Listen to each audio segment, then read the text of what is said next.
کی ہے۔ حضرت ابراہیم علیہ السلام اپنے ساتھ اپنی بیوی حضرت سارہ علیہ السلام کو لے کر گئے ہیں اور آپ نے مختلف جگہوں کی طرف ہجرت فرمائی۔ آپ ملک شام تشریف لے گئے، اس کے بعد آپ مصر چلے گئے اور مصر کے اندر وہ واقعہ پیش آیا کہ مصر کا جو بادشاہ ہے جس کا نام سنان بن علوان بیان کیا جاتا ہے، اس نے آپ کی بیوی حضرت سارہ علیہ السلام کے ساتھ اللہ تبارک و تعالی کے اس حکم کو توڑنے کی جرأت کی ہے کہ اللہ کے نبی حضرت سارہ علیہ السلام کی بیوی کے ساتھ نعوذ باللہ زنا کرنے کا اس نے ارادہ کیا ہے۔ آخر میں وہ اپنی اس کوشش کے اندر ناکام ہوا اور بعد میں اس نے اپنی ایک بیٹی حضرت ہاجرہ جنہیں کہا جاتا ہے وہ حضرت سارہ علیہ السلام کے ساتھ روانہ کی۔ حضرت ابراہیم علیہ السلام نے پھر ان سے نکاح کیا ہے اور اس کے بعد آپ کی نسل حضرت اسماعیل علیہ السلام کی شکل میں اس دنیا کے اندر آئی اور اسماعیل علیہ السلام کی نسل سے ہی اللہ تبارک و تعالی نے خاتم النبیین تاجدار مدینہ احمد مجتبی محمد مصطفیٰ صلی اللہ علیہ وسلم کو اس دنیا کے اندر مبعوث فرمایا ہے۔ یہ پہلو نبی کریم صلی اللہ علیہ وسلم کی زندگی سے جا ملتا ہے۔ حضرت اسماعیل علیہ السلام سے لے کر آخری نبی محمد عربی صلی اللہ علیہ وسلم تک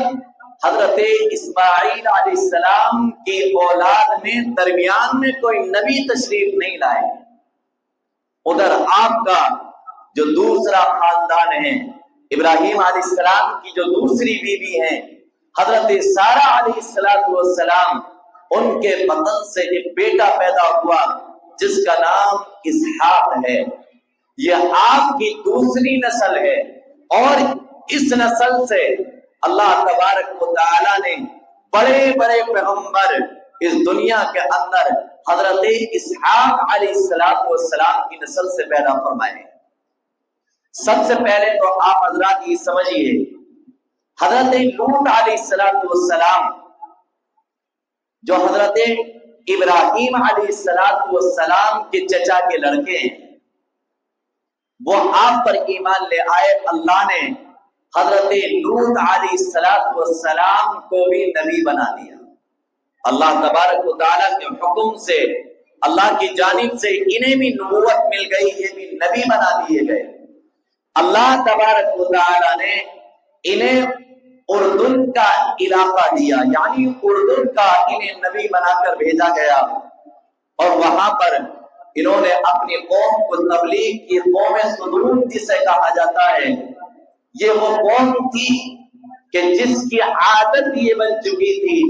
کہ وہ عورتوں کو چھوڑ کر مردوں سے اپنی خواہشات کو پورا کیا کرتے تھے۔ لہذا حضرت لوط علیہ السلام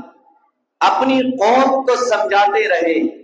اپنی قوم کو اللہ کا پیغام یاد دلاتے رہے،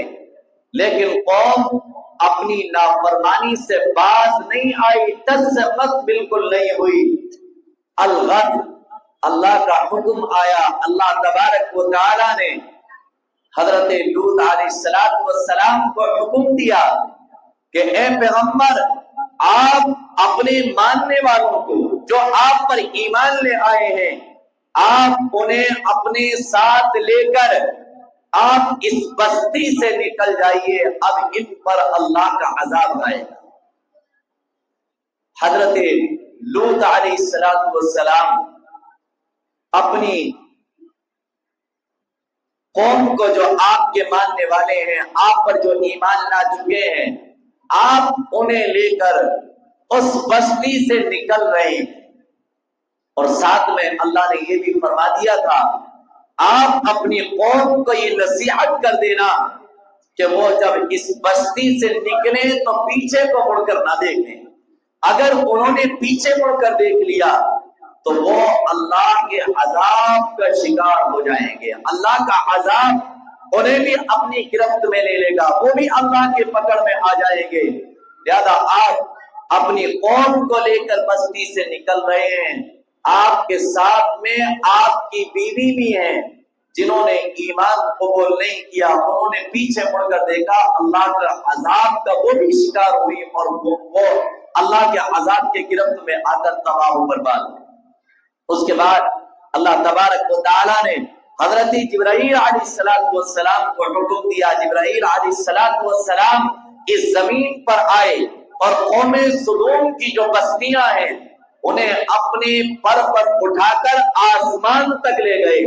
اور آسمان سے پھر زمین کو الٹا کر دیا، اور وہ ساری کی ساری قوم جسے سدوم کے نام سے جانا جاتا تھا، وہ ساری کی ساری قوم تباہ و برباد ہو گئی۔ اس کا قصہ ختم ہو گیا، اور اللہ نے اتنا سخت عذاب، اتنا بھیانک عذاب، اتنا خطرناک عذاب اللہ تبارک و تعالی نے اس قوم کو دیا تھا۔ روایات بتاتی ہے، تاریخ شاہد ہے، تاریخ اس بات کی گواہی دیتی ہے کہ آج اس جگہ پر جس جگہ اللہ نے قوم سدوم کو برباد کیا ہے، قوم سدوم کو عذاب میں مبتلا کیا ہے، آج وہ علاقہ سارے کا سارا سمندری علاقہ ہے، اور اس کا پانی ایسا ہے کہ جس کے اندر کوئی جانور نہ زندہ رہ سکتا ہے اور نہ آئندہ کبھی رہے گا۔ اللہ تبارک و تعالیٰ نے گویا کہ اس دریا کو جو قوم سدوم کی بستی پر ہے، آج اس دریا کو بحر مردار کہا جاتا ہے، کیونکہ اس کے اندر کوئی جانور زندہ نہیں رہتا، کوئی جانور اس کے اندر حیات نہیں پاتا، کوئی جانور پیدا نہیں ہوتا، اس وجہ سے اس سمندر کو بحیرہ مردار کا نام دیا گیا۔ یہ حضرت لوط علیہ السلام کا واقعہ جو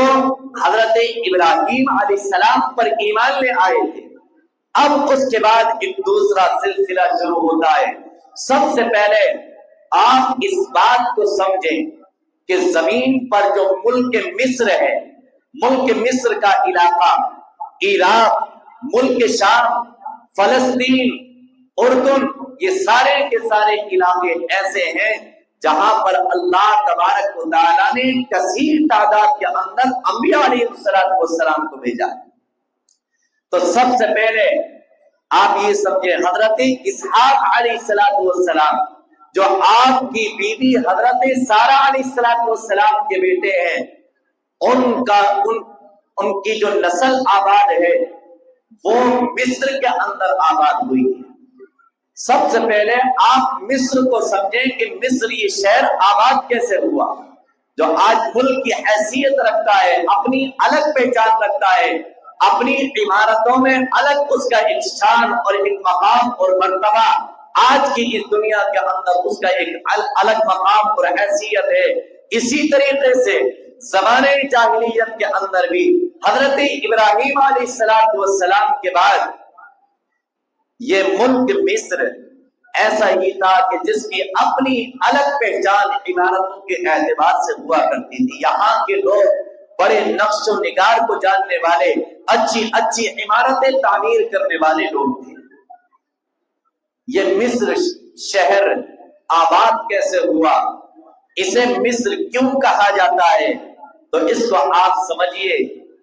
حضرت نوح علیہ السلام کے ایک بیٹے ہیں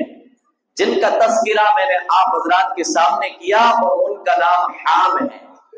حام کی اولاد میں یعنی حام کے ایک بیٹے کا نام بیسر ہے،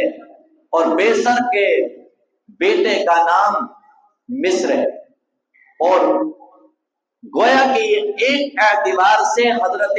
نوح علیہ السلام کے پڑپوتے ہیں، اور